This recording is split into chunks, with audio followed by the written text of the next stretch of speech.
Okay, so here's the walkthrough, I guess. Here is a 250-gallon IBC liquid tote. It's all painted yellow.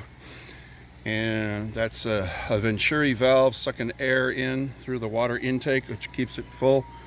You can see a goldfish or two down there in the water, as well as all the crap from that tree floating on top of the water. I gotta put a lid over here made out of shade cloth. That'll take care of that. Anyway, so the Venturi valve is fed by that water line, which goes over to the sump where the pump is. The IBC has a drain at the bottom, which I've plumbed all the way up. That's a siphon relief right there. Goes into this intake on this, they call it the rocket tank, but it's just a conical, it's actually a fermenter. And if I take the lid off of that,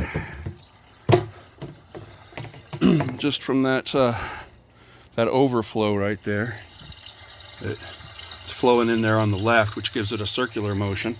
All these extras are just, these extra plumbing bits are just plugged holes, because this was a previously used deal. So I got a piece of black PVC right there, and there's a standpipe in it, and the water level reaches the standpipe. That one makes the water swirl, swirl, swirl, swirl.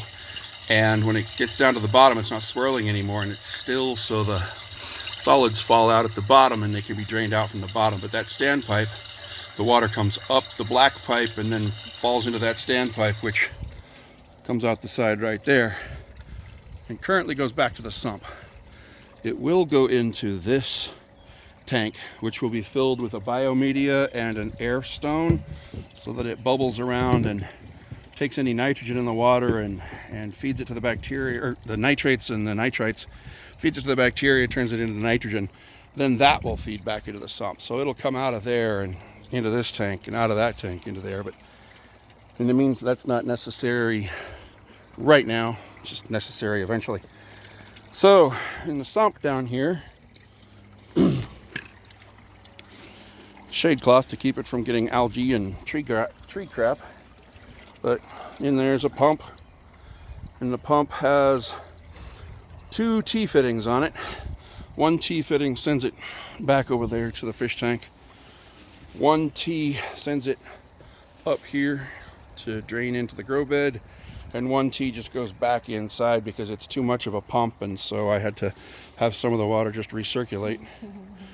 And then she's planting the plants in the grow bed material, and when the grow bed fills completely up, this little siphon jobby flushes it like a toilet and empties it out, and then it starts filling again.